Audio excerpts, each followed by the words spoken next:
শ্রী গুরু জয়, শ্রী গুরু জয়, শ্রী গুরু জয়। নতুন বছরে আমি আপনাদের সকলকে শ্রীগুরু সঙ্গে সকল শিষ্য ভক্ত গুরু ভাই গুরু বোনেদের প্রীতি শুভেচ্ছা ভালোবাসা জানিয়ে ভগবান দাদুর আর একটা নতুন লীলা কথা আপনাদের আমি বলছি। রজনী কর্মকার, জলাবাড়ির রজনী কর্মকারদের কথা আমি আগে আপনাদের বলেছিলাম। নৌকার মায়ের কথা, যে ভগবান দাদুর পায়ের তলায় শঙ্খচক্র গদা পদ্ম দিব্য চিহ্ন দেখেছিলেন। সেই রজনী কর্মকার দাদার বাড়িতে প্রতি বছরই ভগবান দাদুকে নিয়ে গিয়ে একটা মহোৎসব করতেন, এবং সেই রকম এখন আমাদের এদিকে যেমন মিলন উৎসব গুলো হয়, সেই মহোৎসবের সময় কি ঘটনা ঘটেছিল সেটা আমি আজকে আপনাদের সামনে উপস্থাপন করব। রজনী কর্মকার দাদার গোশালায় অনেকগুলো গাভী ছিল। একবার উৎসবের কিছু আগেই 3-4টে গাভীর প্রায় একসঙ্গে বাছুর হলো। রজনীদা মনে মনে ঠিক করলেন এবার শ্রী শ্রী ঠাকুরের উৎসবে সকলকে যাচাই মিষ্টান্ন খাওয়াবেন। যথাসময়ে রাজাপুরে শ্রী শ্রী ঠাকুর এলেন। উৎসব শুরু হলো। শ্রী শ্রী ঠাকুর যথারীতি রজনী দাদার নতুন বাড়ির ঠাকুর মন্দিরে অবস্থান করছেন। পুরনো বাড়িতে প্রচুর আত্মীয় স্বজনের সমাগম হয়েছে।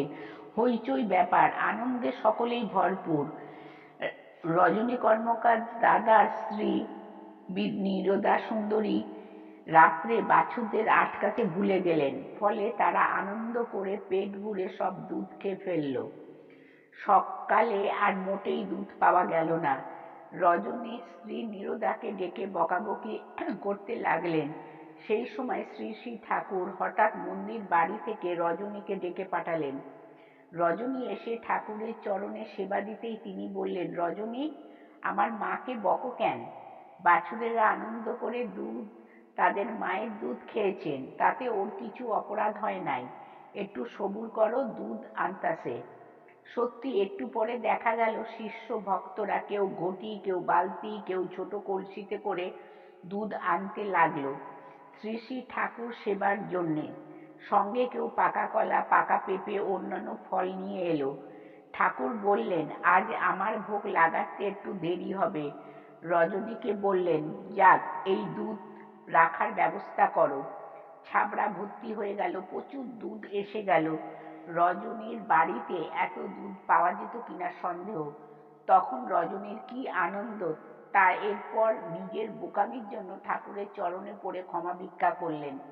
বললেন, বাবা, আমার অপরাধ হয়েছে। নিজে সকলকে যাচাই মিষ্টান্ন সেবা করব স্থির করেছিলাম, কিন্তু আমার পক্ষে তা কিছুতেই সম্ভব হতো না।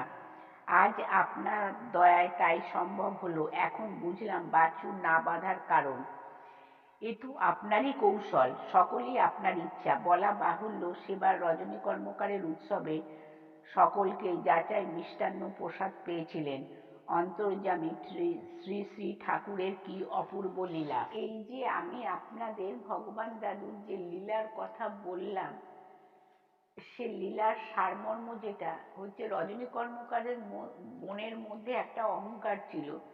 তার অনেকগুলো গরুর বাছুর হয়েছে, সেই বাছুরের দুধ দিয়ে মিষ্টান্ন তৈরি করে সে উৎসব পালন করবে, এবং যারা ভক্ত আসবে, শিষ্য আসবে, তাদের পেট ভরে মিষ্টান্ন খাওয়াবে। কিন্তু আমার ভগবান দাদু বাঞ্ছা কল্পতরু, সে এই অহংকার তো সহ্য করবে না। তাই সে কৌশল করে তার রজনী দাদার স্ত্রী বাছুর বাঁধতে ভুলে গেল। দেখুন কি কৌশল! বাছুর বাঁধতে ভুলে গেল, বাছুররা সব মায়ের দুধ খেলো, এতে তো অন্যায় কিছু নেই। আবার ভগবান দাদুর মানে নিয়ম মতন, যেহেতু ভক্তর বাঞ্ছা কল্পতরু, তার ভক্তরা যাতে কোনো অসম্মান না পায়, সেই জন্য সে আবার দুধেরও ব্যবস্থা করলো। তাহলে আমার ভগবান দাদুর কত রকম দয়া, কত রকম তার লীলা, কত রকম দয়া, এ বলে শেষ করা যাবে না। শ্রী গুরু জয়, শ্রী গুরু জয়, শ্রী গুরু জয়। আমি আমার ভগবান দাদুর গুরু কথা থেকে বিশ্রাম দিলাম। শ্রী গুরু জয়।